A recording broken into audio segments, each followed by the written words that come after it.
UP को कौन चला रहा है?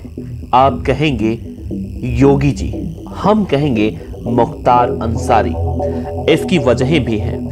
मुख्तार जब चाहता है राजधानी लखनऊ की सड़कें खून से लाल हो जाती हैं, भले ही इसके लिए शागिर्द अजीत सिंह की बलि ही क्यों न चढ़ जाए।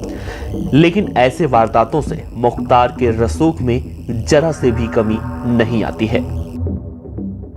वैसे तो यूपी में तमाम नेता बने बाहुबली, लेकिन जिन्हें सरकार से नहीं डर लगता है, इनमें है मुख्तार अंसारी, ब्रजेश सिंह, अतीक अहमद। लेकिन इन सभी पर सबसे भारी पड़ता है मुख्तार अंसारी। यूपी के मुख्तार अंसारी की कहानी भी बहुत अजीब है।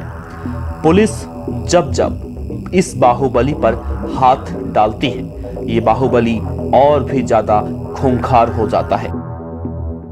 पता ही नहीं चलता कि पुलिस वास्तव में कार्रवाई कर रही है या फिर खाना पूर्ति। वो भारत का नया दाऊद इब्राहिम साबित हो रहा है, या कहिए कि दाऊद का भी बाप बनता दिख रहा है। दाऊद तो पूरे जीवन भर अपराधी रहा, लेकिन बाहुबली मुख्तार अंसारी तो जनता का प्रतिनिधि बन गया है। वो भी एक बार नहीं, 5 बार से विधायक है। अब दोष आप जनता को मत दीजिएगा। सिस्टम के सताए हुए लोगों को रॉबिन हुड की तर्ज पर आखिर मुख्तार ही तो रियायत देता है। वो मुख्तार अंसारी पिछले 13 सालों से जेल की सलाखों के पीछे है। खुद मुख्तार पर मर्डर, किडनैपिंग और एक्सटॉर्शन जैसी कई संगीन वारदातों के आरोप में 40 से ज्यादा मुकदमे दर्ज हैं। फिर भी दबंगई इतनी है कि जेल में रहते हुए भी न सिर्फ चुनाव जीतते हैं, बल्कि अपने गैंग को भी वहीं से ऑपरेट करते हैं। जेल से बादशाहत कैसे चलाई जाए, किसी को सीखना है तो मुख्तार अंसारी से सीखे। जेल में रहते हुए बीजेपी नेता कृष्णानंद राय के 7 साथियों समेत हत्या का इल्जाम भी अंसारी के माथे पर है। 2005 में मुख्तार अंसारी पर उत्तर प्रदेश के मऊ में हिंसा भड़काने के आरोप लगे हैं। मऊ में दंगा भड़काने के मामले में मुख्तार अंसारी ने गाजीपुर पुलिस के सामने सरेंडर भी किया था और वो तभी से आज तक जेल में बंद है। लेकिन जेल में भी मुख्तार अंसारी पर पुलिस नकेल नहीं कस पाती। जेल में घुसते ही मुख्तार का दरबार सज उठता है, जिसकी तस्वीरें भी जब तब सामने आती रहती हैं। इसी कारण पहले मुख्तार को गाजीपुर जेल में रखा गया, फिर वहां से मथुरा और फिर मथुरा से आगरा के जेल में, और अब आगरा से बांदा के जेल में भेज दिया गया है।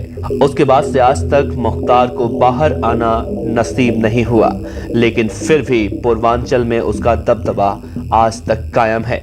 वो जेल में रहकर भी चुनाव जीतता रहा। ठेकेदारी, खनन, स्क्रैप, शराब, रेलवे का ठेका मुख्तार अंसारी का सब पर कब्जा है, जिसके दम पर उसने अपनी सल्तनत खड़ी कर दी है।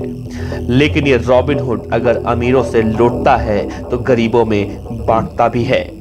लेकिन मुख्तार को जानने वाले जानते हैं कि खून से सने कमाई की रहमत है जो किसी भी खुददार के लिए हराम। उत्तर प्रदेश में आतंक की हुकूमत का बादशाह केवल एक ही है, जिसका नाम है मुख्तार अंसारी। जी हाँ, योगी सरकार की तमाम कोशिशों के बावजूद आतंक का औरा बरकरार है और बड़े से बड़े अपराधी भी मुख्तार के मुख से अपने लिए ठाकुर सुनकर निहाल हो जाते हैं। और यही अदा मुख्तार को और भी खूंखार बनाती जा रही है, और इस किस्से का अभी तक आज तक अंत ही नहीं हुआ है। अगले एपिसोड में हम आपको बताएंगे कि किस तरह से मुख्तार अंसारी बना पूर्वांचल का सबसे बड़ा डॉन।